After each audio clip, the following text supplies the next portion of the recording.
എൻ്റെ മൈക്കിറ്റൻസിലേക്ക് എല്ലാവർക്കും സ്വാഗതം. സാധാരണ ഇവിടെ കിളിക്കുന്ന പപ്പമരം എല്ലാം ബോയ്സാണ്, ഇത് ഗേളാണെന്നാണ് തോന്നുന്നത്. നോക്കാം, എല്ലാം ഞാൻ പൊടിച്ച് കളയും.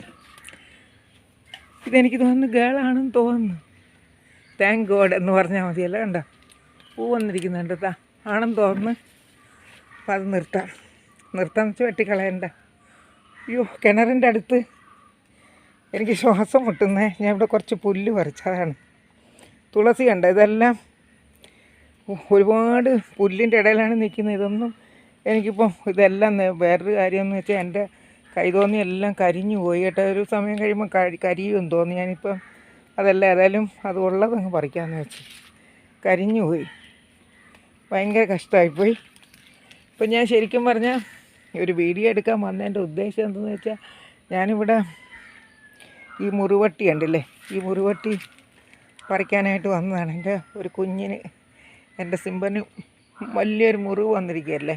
അപ്പോൾ അതിന് ഇതാണ് പിഴിഞ്ഞൊഴിക്കുന്നത്. അപ്പോൾ ഞാൻ രാവിലെ ഇത് പറിക്കാൻ വന്നപ്പോഴാണ് ഞാനിവിടെ നല്ല മനോഹരമായൊരു കാഴ്ച കണ്ടത്. ഇന്നലെ പോലും കണ്ടില്ല, ഞാൻ ഒന്നും ശ്രദ്ധിച്ചില്ല. അതിൻ്റെ ഇവിടെ നമ്മൾ മാവിൽ തൂക്കിയിട്ടിരിക്കുന്ന ഡാൻസിങ് കിളങ്ങ് പൂത്തൊലഞ്ഞ് നിൽക്കുന്ന നോക്കിയേ.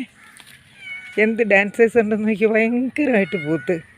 അപ്പം അതിൻ്റെ ഭംഗിയൊന്ന് കാണിക്കാമെന്ന് വെച്ച്. അപ്പോൾ അത് പിന്നെ മഴ പിന്നെ ഈ മാവ് ഇതുവരെ പൂത്തില്ല. പൂത്തിട്ടും ഫലമില്ല. പിന്നെ എന്തിനും പൂത്തില്ല, അല്ലെങ്കിൽ കുഴപ്പമില്ല.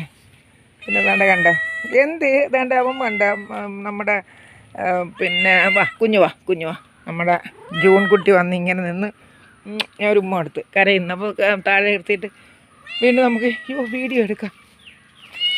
എന്താടാ കണ്ണാ, കരച്ചിൽ എന്നെ എടുക്കാനാണോ എന്തോ. ഇത് കണ്ടോ, പ്രയർ പ്ലാന്റൊക്കെ നല്ല ഭംഗിയായിട്ട് കിളുത്ത് വന്ന്. ഇതൊരു മറ്റേ മോർണിംഗ് ബെൽസ് എന്നാ എന്തോ ഇതിന് ഞാൻ പറഞ്ഞൊരു ചെടി. ഞാൻ ഇത് പൂക്കുമ്പോഴാണ് ഭംഗി. ഇതിൻ്റെ ഒരു തൈ ഞാൻ മാവിൻ്റെ മുട്ടിൽ കൊണ്ട് വെച്ചതാണ്. അങ്ങനെയുണ്ട്. കണ്ട, അപ്പോൾ എൻ്റെ കാലിൽ കിടന്ന് കടിക്കുന്നതാണ്. എന്ത് കണ്ണാ, അയ്യോ നമ്മുടെ ഉടുപ്പിൻ്റെ അകത്തോട്ട് വലിഞ്ഞു കയറുന്നോ. പിന്നെ വേറെ ഒന്നുമില്ല. എൻ്റെ 3-4 കൊല അനധികൃതമായിട്ടെന്ന് വെച്ചാൽ നമ്മൾ അറിയാതെ തന്നെ കുലച്ച് നിൽപ്പുണ്ട്. എന്താണ് ഒടിഞ്ഞു വീഴുന്നതെന്ന് അറിഞ്ഞുകൂടെ. ഏതായാലും ഒടിഞ്ഞു വീഴുന്നെങ്കിൽ അങ്ങനെ, അല്ലെങ്കിൽ അങ്ങനെ. അതായത് ഇത് കുറച്ച് റൈപ്പായെന്ന് തോന്നുന്നു. ഒടിഞ്ഞു വീണാലും നമുക്ക് കറി വയ്ക്കാനെങ്കിലും എടുക്കാം. ഇതുകൊണ്ട് അവിടെ ഉണ്ട്, ഇതുകൊണ്ട് അവിടെ ഉണ്ട്, ഇതാണ്ട് ഇവിടെ ഉണ്ട്. ഇപ്പോൾ ശരിക്കും പറഞ്ഞാൽ 5 കൊല വെളിയിലോട്ട് വന്ന് ഒരു അവിടെ നിന്നാണ് കുലയ്ക്കാൻ പോകുന്നത്. പിന്നെ കണ്ട അങ്ങറ്റത്തൊക്കെ ഒരു തെങ്ങ് നട്ടതൊക്കെ ഭയങ്കര കാടായി. ഇനിയിപ്പം കാട് വെട്ടിക്കാൻ ആളെ വിളിക്കണം. ഇത്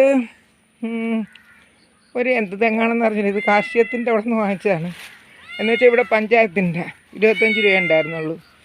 ഈ മോറിസ് എന്ത് ചേർക്കാ ഈ കുഞ്ഞിനെ എന്ത് പറ്റി? എന്ത് പറ്റി കുഞ്ഞേ? ഓ ശരി, അമ്മ വരാം. ചുമ്മാ എൻ്റെ കൂടെ കളിക്കാനാണ്, ഞാൻ എടുക്കാനൊക്കെ. ഈ മോറിസിൽ വലിയ വീഡിയോ എടുക്കണമെന്ന് വെച്ചാൽ ഇപ്പോൾ സമ്മതിക്കില്ല. അതുകൊണ്ട് നമുക്കങ്ങ് പോയേക്കാം.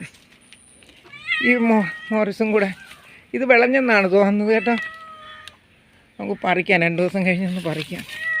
ഞാനിതിൻ്റെ ഒന്നും എക്സ്പെർട്ട് അല്ലാത്തതുകൊണ്ട്. എൻ്റെ കുഞ്ഞേ, ഞാൻ പിന്നെ ഇവിടെ ഒരു ടാങ്ക് വെച്ചല്ലോ, അതിൽ ഞാൻ 2 ചെടികൾ കൊണ്ട് തൂക്കാനുള്ള പ്രൊവിഷൻ ഇട്ടിട്ടുണ്ടായിരുന്നു. ടാങ്ക് ഇത് പോയിരിക്കുന്നു. എൻ്റെ കുഞ്ഞെ, അയ്യോ അമ്മ വീര് വേണം. അയ്യോ, എൻ്റെ കിണറിൻ്റെ മുകളിൽ മുഴുവനും ചപ്പ് വന്ന് വീണൊക്കെ. മഴയല്ലേ, അതൊക്കെ ശരിയാക്കണം. കുറേ പണിയുണ്ട്, ഭയങ്കര പണി തന്നെ കേട്ടോ. അതായത് നമുക്ക് ഇതുവഴി പുറത്തിറങ്ങാം. അപ്പോൾ നമ്മൾക്ക് ചെടികളും കൂടെ കണ്ടങ്ങ് ഇറങ്ങാം. ഇതാണ് ഞാൻ പറഞ്ഞ ഒരു വാഴ കൊലയ്ക്കാൻ പോകുന്നത്. ഞാനിപ്പോൾ രാവിലെ നോക്കിയപ്പോൾ കണ്ടത് ഇതൊരു കൊല വരാൻ പോകുന്നതാണ്. പിന്നെ ഞാൻ എന്താണ്ട് അപ്പുറത്തെ വീട്ടിൽ നിന്ന് ഒരു 3-4 സീനിയ കൊണ്ട് നട്ടായിരുന്നു. അതിൽ ഒന്ന് കിളിർത്തു, ഇവിടെ ഒന്ന് കിളിർത്തു. പക്ഷേ 2 പന്നികൾ കൊണ്ടുപോയി. പന്നിയൊക്കെ നല്ല ജോലി. പിന്നെ ആസ് യൂഷ്വൽ നമ്മുടെ പിച്ചി ഒന്ന് നോക്കാം. പിച്ചിയുടെ അവിടെ എല്ലാം കാടായി കേട്ടോ. എൻ്റെ ഒരു കസിൻ മലേഷ്യയിൽ നിന്ന് വന്നിരുന്നപ്പം 15 ദിവസം ചേച്ചി ഇവിടെ ഉണ്ടായിരുന്നു. അപ്പം ഞാൻ രാവിലെ പോവും, ഉച്ചയ്ക്ക് വരും, പിന്നെയും പോവും, രാത്രി വരും, അങ്ങനെയാണ്. അതുകൊണ്ട് എനിക്ക് ചെടികളിലോട്ട് കൂടുതൽ ശ്രദ്ധിക്കാനും പറ്റിയില്ല. പിന്നെ ഇപ്പോൾ ഇന്നലെ നമുക്കൊരു മരണം ഉണ്ടായിരുന്നു. അപ്പോൾ ഇനിയിപ്പോൾ 3-4 ദിവസത്തേക്ക് വിളക്കും കത്തിക്കാൻ പറ്റില്ല. അങ്ങനെ വേണ്ട. എൻ്റെ ഇവരൊക്കെ എല്ലാം കണക്കെ എനിക്ക് ഭയങ്കര ഇഷ്ടമുള്ളതായിരുന്നു. ഇത് നന്നായിട്ട് വരുന്നുണ്ട്. സ്വാഡാണ്. ഇതും അതുപോലെ തന്നെ. ഇത് ഫിഷ് ടെയിൽ എന്തോ ആണ്. എൻ്റെ കുഞ്ഞെന്ത് പിന്നെ നമ്മൾ ചുമ്മാ ഇങ്ങനെ ഒന്നും കാണിക്കാനേ ഉള്ളൂ. ഇനി ഒരു തീരെ ചെറിയ വീഡിയോ ആവരുതല്ലോ, അതുകൊണ്ട്. പിന്നെ ഇവിടെ നിറച്ച് ശംഖുപുഷ്പം നിൽപ്പുണ്ട്. വേണ്ട പൂക്കൾ കൊണ്ട്. അയ്യോ എനിക്ക് തീരെ വയ്യ. അപ്പോൾ പിന്നെ ഞാനെങ്കിൽ വെച്ചേക്കട്ടെ. പിന്നെ കുറേ ചെമ്പരത്തി തൻ്റെ കിളുത്ത് പൂത്തേക്കുന്നു. ഇതൊരു ഭംഗിയല്ലേ, ഇത് കണ്ടുകൊണ്ട് നമുക്ക് നിർത്താം. അടുത്ത വീഡിയോ കാണുന്നവർ ബൈ.